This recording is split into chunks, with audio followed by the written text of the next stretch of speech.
नमस्कार दोस्तों, स्वागत है आप सभी का आपके अपने YouTube channel solution of Shiv Saraswati पर। आज का जो वीडियो है ये आपके सूचनार्थ बनाया गया है। जैसे कि मैंने पूर्व की वीडियो में बताया था कि जल्द ही बीपीएससी के द्वारा कुछ महत्वपूर्ण डेट ऑफ एग्जामिनेशन अनाउंस किए जाने वाले हैं, जिसमें कि आपका बहुप्रतीक्षित जुडिशल का मेंस एग्जामिनेशन होना था और दूसरा महत्वपूर्ण एग्ज़ाम है वो आपका बीपीएससी प्रोजेक्ट मैनेजर का है। जुडिशल का एग्जामिनेशन का डेट अनाउंस कर दिया गया है। ये आपका 24 जुलाई से एग्जामिनेशन स्टार्ट होगा और 24 से लेकर 28 तक चलेगा। और इसी बीच में एक संभावना और बन रही है कि 24 के बाद आपका जो 25 को संडे पड़ रहा है, उस दिन आपका बीपीएससी प्रोजेक्ट मैनेजर का जो एग्ज़ाम का डेट है वो पूर्व से ही प्रस्तावित है। हो सकता है वो उस दिन हो, और अगर उस दिन वो नहीं होता है तो जस्ट आफ्टर दैट संडे आपका जो नेक्स्ट संडे जो पड़ेगा आपका 1 अगस्त को, हो सकता है उस दिन आपका बीपीएससी प्रोजेक्ट मैनेजर का एग्जामिनेशन होने की पूर्ण संभावना बन रही है। तो जो भी प्रोजेक्ट मैनेजर की अभ्यर्थी हैं जो मेरे ऑनलाइन क्लासेस से कनेक्टेड हैं या फिर जो ऑफलाइन गाइडलाइन से जुड़े हुए हैं, सभी को आपको इस वीडियो के माध्यम से सूचना दी जाती है कि जल्द से जल्द अपनी तैयारियों को एक फिनिश कर ले और रिवीजन की ओर आप जल्द से जल्द बढ़ जाएं, ताकि आपकी जो तैयारी है वो इस लेवल तक पहुंच सके कि आप एग्जामिनेशन में अच्छे तरीके से अटेम्प्ट कर लें। आप सभी को पूर्व में भी बताया जा चुका था कि इसका जो पैटर्न है वो बीपीएससी के अन्य एग्जामिनेशन से डिफरेंट है। ये बेसिकली प्रोफेशनल एग्जामिनेशन की कैटेगरी की तरह आपको इसकी जो सिलेबस है उसको अलग तरीके से डिफाइन किया गया है। 150 प्रश्न के एग्जामिनेशन होने वाले हैं, जिसमें कि 70 प्रश्न जो आपको आएंगे इकोनॉमिक्स से आएंगे, 40 प्रश्न पूरी तरीके से करंट अफेयर्स बेस्ड रहेगा, जिसमें कि national, international and Bihar current affairs से संबंधित प्रश्न आएंगे, और 40 नंबर के जो क्वेश्चन होगा वो आपका मेंटल एबिलिटी से जुड़ा हुआ रहेगा। 70 नंबर के प्रश्न के लिए आपको बीपीएससी ने पूर्व में ही आपको सिलेबस अनाउंस कर दिया था, तो पहले आप सिलेबस को बढ़िया से देख लीजिएगा। अगर आप लोगों ने पूर्व में नहीं देखा है तो अभी भी आपके पास ज़्यादा नहीं, कम से कम 25 दिनों के आसपास लगभग समय बच रहा है, तो उसको आप बढ़िया से अगर सिलेबस देख करके चाहेंगे तो तैयारी कर सकते हैं। बाकी गाइडलाइंस के लिए मुझसे भी कनेक्ट हो सकते हैं। हालांकि अभी तक ये आपका 4th बैच चल रहा था एग्जामिनेशन जो इकोनॉमिक्स का, इसलिए अभी नेक्स्ट बैच आने की अब संभावना नहीं बच रही, क्योंकि एग्जामिनेशन आपका जल्दी होने वाले हैं। तो इकोनॉमिक्स का जो है तैयारी आप कैसे करेंगे, जैसे कि बीपीएससी का एग्जामिनेशन होता है या यूपीएससी का एग्जामिनेशन होता है, उसके सिलेबस के अनुसार नहीं चलेंगे। आपको पूरी तरीके से फोकस होना होगा बीपीएससी प्रोजेक्ट मैनेजर के इकोनॉमिक्स एंड इंडस्ट्री के सिलेबस के अकॉर्डिंग, या उस पर ही आपको फोकस होना होगा। उसी सिलेबस को फॉलोअप करते ही पढ़ेंगे, अननेसेसरी इधर उधर नहीं भटकेंगे, पूरी तरीके से सेंट्रलाइज होकर पढ़ने की कोशिश करेंगे। और जो लोग नोट्स मुझसे कलेक्ट कर चुके हैं वो लोग उन नोट्स को रिवीजन अब कर लेंगे, क्योंकि आपको काफ़ी पहले ही मैंने नोट्स प्रोवाइड कर दिया था। जो मेरे ऑनलाइन क्लासेस के अभ्यर्थी हैं जो बैच 1, बैच 2 और बैच 3 में थे, उनको भी इस वीडियो के माध्यम से सूचना दी जा रही है कि आप लोग अब रिवीजन को स्टार्ट कर ले, और कम से कम 2 बार आगामी जो आपके पास 25 से 30 दिन बचते हैं, कम से कम 2 बार रिवीजन कर लेंगे। मैंने आपको एक प्रीवियस वीडियो में और आपकी क्लासेस में भी मैंने बताया था कि एमसीक्यूज़ मैं बना रही हूँ, तो करीब मैंने अभी 400-500 एमसीक्यूज़ फ्रेम कर लिया है।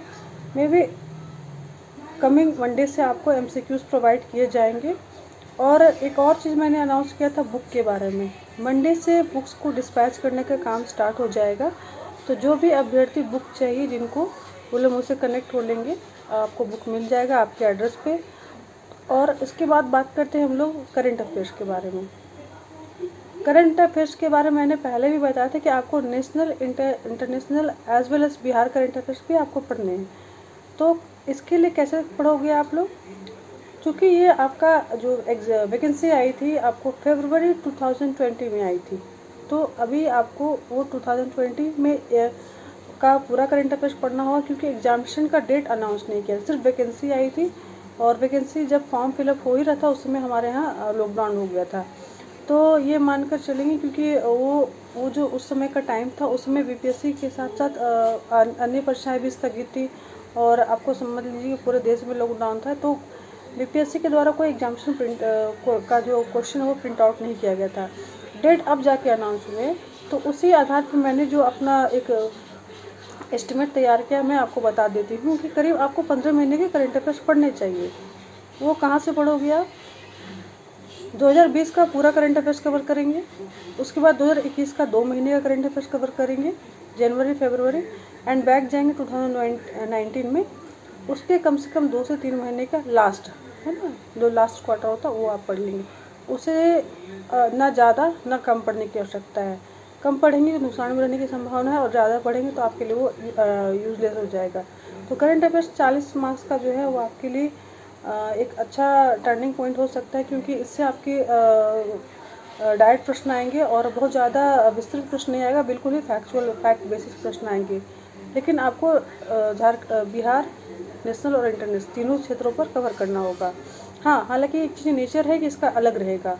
जो बीपीएससी के अदर एग्जामिनेशन होते हैं उसके करंट अफेयर से हटकर इसका नेचर होगा, क्योंकि ये प्रोफेशनल कोर्सेज बेस्ड एग्जामिनेशन होने वाला है।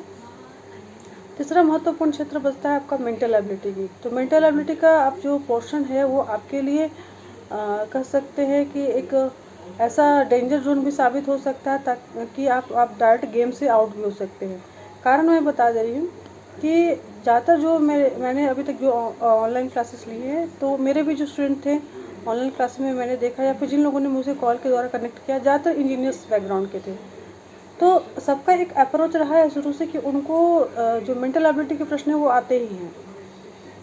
लेकिन मैं बता रही हूँ कि 40 प्रश्न बनाने में अगर आप प्रैक्टिस में नहीं हैं, तो ऑनेस्टली कहूँगी कि आपसे वो 40 प्रश्न बनाते बनाते आपका 2 आवर्स पूरा कंज्यूम कर जाएगा। ठीक है, तो बेटर है कि अभी जो बचे हुए दिन हैं उनमें आप प्रैक्टिस कर लीजिए, अदरवाइज़ आपको प्रॉब्लम हो सकती है।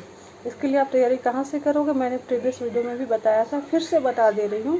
आप इस 40 प्रश्नों की तैयारी के लिए आपको जो भी रेलवे, एसएससी और बैंकिंग क्लरिकल का जो मेंटल एबिलिटी का जो आपको पोर्शन होता है, जो जिसके प्रीवियस प्रश्न होते हैं, वो उसमें मेंटल एबिलिटी का जो पोर्शन था उसके सारे क्वेश्चंस को आप प्रैक्टिस कर लीजिए। कोशिश कीजिए कि अभी 50 प्रश्नों को डेली बनाने का, अभी से लेकर के, और उसको इतने तेज़ी आपको डेली बनाना है, और एक 1 सिटिंग बनाने की कोशिश करेंगे। ठीक है, 1 सिटिंग बनाते बनाते आपको कम से कम अपनी स्पीड को तेज़ी करते हुए कम से कम हाफ एन आवर में 40 प्रश्न आपको सॉल्व करने का टारगेट लेकर के चलना है। तो अभी कुछ दिनों आप कम से कम 5 दिन तक 50 प्रश्न सॉल्व करेंगे, तो थोड़ा सा आपका स्पीड आपको पता चल जाएगा, एनालिसिस करोगे। आफ्टर 5 डेज आप लोग क्या करोगे, स्पीड को थोड़ा और बढ़ाना, और धीरे धीरे आप लोग को आधे घंटे में, पहले तो अभी आपको ये 40 प्रश्न 50 प्रश्न बनाने में कम से कम 1.5 घंटे 2 घंटे भी लग सकते हैं, लेकिन इस स्पीड को आपको बढ़ाना होगा। और आपको ये स्पीड को बढ़ाते बढ़ाते आपको आधे घंटे में 40 प्रश्न सॉल्व करने होंगे, ये आपको टारगेट लेके चलना है। तो बिफोर द एग्जामिनेशन आपको आधे घंटे में 40 प्रश्न मेंटल एबिलिटी के बन जाने चाहिए, और बाकी जो आपके पास 1.5 घंटा बचेगा उसमें आप 1 घंटा आप इकोनॉमिक्स को दे सकते हो, और आधा घंटा में आपको करंट अफेयर्स के लिए। तो कहने का मतलब 2 आवर्स में आपका एक टारगेट लेके चलना, ताकि आपका एग्जामिनेशन में आप अच्छे तरीके से अटैम्प्ट कर पाओ सारे क्वेश्चन को, कोई क्वेश्चन छूटे नहीं। करीब 30,000 अभ्यर्थियों ने इसके लिए अप्लाई किया था, और लगभग 30,000 सभी के लिए आपको ये एप्लीकेशन एडमिट कार्ड अनाउंस भी कर दिया था। कुछ अभ्यर्थियों का जो एडमिट कार्ड नहीं निकाला गया था, क्योंकि कुछ लोग वो अंडर एज थे और कुछ लोग ओवर एज थे। तो जो अभ्यर्थी इसके लिए एलिजिबल है उनको अभी पता चल चुका है, क्योंकि वो उनका एडमिट कार्ड ऑलरेडी जो 11 अप्रैल को एग्जामिनेशन होने वाला था, एडमिट कार्ड उनके लिए इशू कर दिया था। जो लोग इनएलिजिबल है उनके लिए एडमिट कार्ड इशू नहीं किया गया था, तो उसमें आपको पता चल चुका है कि आपकी एलिजिबिलिटी है या नहीं बनती है। तो आप अपनी तैयारी को मुकम्मल करिए और जल्द से जल्द अपने रिवीजन में लग जाइए। समय काफ़ी कम है, जल्द से जल्द एग्जामिनेशन होंगे। ठीक है, मात्र 1 महीने का समय है, या फिर 1 महीने उससे भी कम के समय आपके पास बच रहे हैं। तो कम से कम बिफोर द एग्जामिनेशन आप 2 बार तैयारी कर लीजिए, ताकि आप एग्जामिनेशन में अच्छे तरीके से बैठ सकते हैं। और इसके साथ साथ वैसे अभ्यर्थी जो ऑडिटर का फॉर्म भरे हैं, इसके बाद उसके लिए तैयार रहिएगा। प्रोजेक्ट मैनेजर के एग्ज़ाम के बाद आपका ऑडिटर वालों का एग्जामिनेशन होना है, और उसके बाद में आपका CDPO का एग्जामिनेशन होना है। तो इस वीडियो में इतना ही, और भी मैं महत्वपूर्ण जानकारी लेके आती हूँ, जल्द ही आऊँगी। और वीडियो देखने के लिए बहुत बहुत धन्यवाद। अगर चैनल पर नए हैं तो चैनल से जुड़ने के लिए आप पहले सब्सक्राइब कर लीजिए, नोटिफिकेशन बेल को ज़रूर प्रेस करेंगे। और भी अगर किसी प्रकार की सूचना की आवश्यकता हो तो मुझसे कनेक्ट भी हो सकते हैं। नंबर, मेरा कॉन्टैक्ट नंबर आपको थंबनेल में दिख भी जाता है, और आपको डिस्क्रिप्शन बॉक्स में दिखेगा।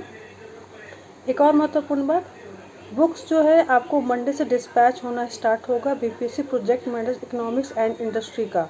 तो आपको जिनको लेना है बुक या फिर जिनको सिर्फ पीडीएफ चाहिए, दोनों चीज़ों के लिए आप मुझसे कांटेक्ट कर सकते हैं। नंबर आपको दिया हुआ है। Thank you.